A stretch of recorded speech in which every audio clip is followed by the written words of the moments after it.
Putra Mahkota Arab Saudi Mohammed bin Salman atau MBS secara pribadi mengancam bahwa ia akan menjatuhkan sanksi terhadap Uni Emirat Arab atau UEA. Pernyataan itu dilontarkan pada wartawan tahun lalu. Pernyataan ini menyiratkan adanya ketegangan dan persaingan yang kuat antara Pangeran Mohammed bin Salman dan Pangeran Mohammed bin Zayed dalam hal kebijakan di luar negeri di wilayah tersebut. Mereka juga bersaing dalam peran kepemimpinan di Yaman dan dalam OPEC+.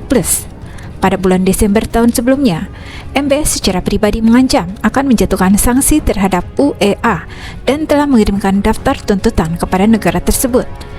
Ancaman ini disampaikan kepada wartawan dalam pernyataan off the record dan menunjukkan tingkat ketegangan yang cukup tinggi antara kedua negara tersebut. Ketegangan ini juga terkait dengan persaingan di OPEC+, di mana keduanya adalah anggota tetap, tetapi Arab Saudi memiliki peran utama. Pada bulan Oktober tahun sebelumnya, UEA menuduh Arab Saudi memaksa mereka menyetujui pengurangan produksi minyak dalam pertemuan OPEC yang menyebabkan UEA mengancam akan menarik diri dari organisasi tersebut. Meskipun kedua negara dan sekutu mereka telah berusaha untuk menjaga ketegangan ini agar tidak bocor ke media atau lingkaran diplomatik, tetapi sumber anonim dari The Wall Street Journal melaporkan bahwa ketegangan tersebut terus berlanjut, bahkan telah menyebabkan Pangeran MBS dan Pangeran bin Zayed tidak berbicara selama lebih dari 6 bulan. Persaingan dan ketegangan antara dua negara ini merupakan masalah sensitif dalam hubungan antar negara di wilayah tersebut. Namun informasi dari artikel itu juga menunjukkan bahwa mereka telah berusaha untuk mencegah eskalasi perselisihan lebih lanjut.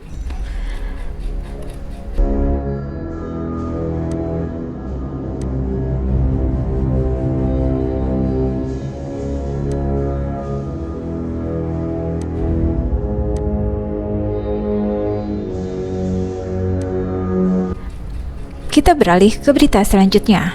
Presiden Joko Widodo dan Chief Executive Hong Kong John Lee Ka-chiu melakukan pertemuan di Istana Kepresidenan yang berfokus pada isu investasi, perdagangan, dan perlindungan pekerja migran Indonesia atau PMI di Hong Kong. Pertemuan tersebut dihadiri oleh 5 pejabat tinggi pemerintah Hong Kong dan 30 perwakilan perusahaan besar. Salah satu poin yang menonjol dalam pertemuan adalah peningkatan perdagangan antara Indonesia dan Hong Kong. Menteri Luar Negeri Retno LP Marsudi mengungkap bahwa pada tahun sebelumnya perdagangan antar kedua negara meningkat lebih dari 20%. Data dari Kementerian Perdagangan menunjukkan nilai perdagangan antara Indonesia dan Hong Kong naik sebesar 20,13% menjadi 5,93 miliar US dollar secara tahunan. Selain itu, neraca perdagangan Indonesia dan Hong Kong juga membaik lebih dari 100%, dari minus 815 juta US dollar menjadi negatif 16,2 juta US dollar. Meskipun pada periode Januari hingga Mei 2023, nilai perdagangan Indonesia-Hong Kong mengalami penurunan sebesar 18,77% menjadi 2,01 miliar US dollar dibandingkan periode yang sama tahun sebelumnya. Namun, neraca perdagangan Indonesia masih tetap berada di zona hijau senilai 37,5 juta US dollar. Presiden Jokowi juga mengusulkan berbagai langkah untuk meningkatkan perdagangan dengan Hong Kong, termasuk penurunan biaya perdagangan dan penghapusan hambatan dagang. Beberapa komoditas yang menjadi fokus dalam kerjasama perdagangan adalah makanan, hasil pertanian, dan rempah-rempah. Jokowi juga mengusulkan kerjasama di bidang bea cukai antara kedua negara untuk mempercepat pemrosesan barang dari Indonesia ke Hong Kong. Dalam bidang investasi, Presiden Jokowi menawarkan peluang di investasi yang besar di Indonesia kepada pebisnis asal Hong Kong. Salah satu sektor yang ditawarkan adalah pembangunan ibu kota baru dan investasi di sektor infrastruktur, transportasi, teknologi digital, dan energi hijau dalam pembangunan ibu kota negara. Meskipun belum ada komitmen tertulis terkait investasi dari pertemuan tersebut, investasi dari Hong Kong telah menduduki peringkat kedua selama kuartal pertama tahun ini dan peringkat ketiga dalam daftar negara dengan nilai investasi tertinggi pada tahun sebelumnya. Total investasi yang datang dari Hong Kong pada tahun lalu mencapai 5,51 miliar yang naik hampir 20% dari realisasi tahun sebelumnya. Selain itu, Presiden Jokowi juga menyoroti keberadaan PMI Indonesia di Hong Kong. Menurut data dari Menteri Luar Negeri Retno, jumlah warga negara Indonesia di Hong Kong mencapai lebih dari 140.000 orang, di mana 90% dari angka tersebut merupakan PMI. Hal ini menunjukkan pentingnya perlindungan dan perhatian terhadap para pekerja migran Indonesia yang bekerja di Hong Kong. Beralih ke berita selanjutnya. pemimpin Pondok Pesantren Al Zaitun Panji Gumilang melakukan perlawanan balik buntut kasus penistaan agama dan ujaran kebencian yang menjeratnya. Panji Gumilang menggugat Majelis Ulama Indonesia atau MUI sebesar 1 triliun rupiah hingga melaporkan ke polisi Wakil Ketua Umum MUI Anwar Abbas.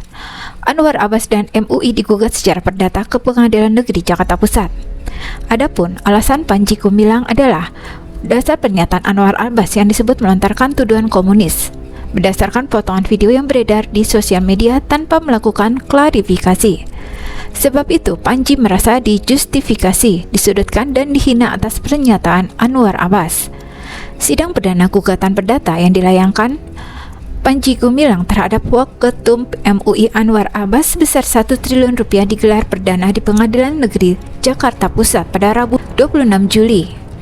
Saat awal sidang dibuka, pukul 10:43 WIB, sidang hanya dihadiri oleh masing-masing kuasa hukum.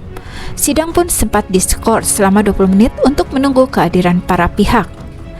Anwar Abbas tiba pukul 10:56 WIB dan langsung menuju ruang sidang. Anwar sempat memberikan pernyataan di depan hakim bahwa ia tidak mengerti hukum dan tidak mengerti gugatan yang dilayangkan Panji.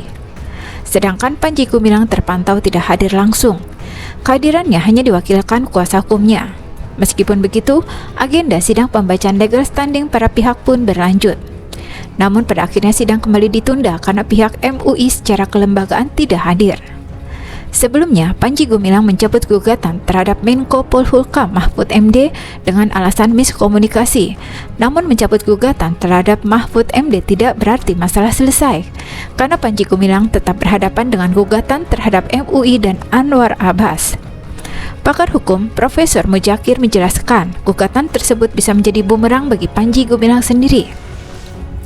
Meskipun gugatan dilakukan sesuai aturan, jika terbukti hanya bertujuan mencemarkan nama baik pihak yang digugat, Panji Gumilang bisa digugat balik oleh pihak yang bersangkutan. Warganet turut merespon dan mendukung Mahfud MD agar tidak terlalu terpengaruh oleh gugatan dari Panji Gumilang. Mereka malah mendesak Mahfud MD untuk tetap mengawal kasus pidana yang melibatkan Panji Gumilang terkait dugaan penistaan agama. Secara keseluruhan, situasi ini menunjukkan kompleksitas perselisihan hukum yang sedang berlangsung dan peran aktif warganet dalam memberikan dukungan dan opini terhadap isu tersebut.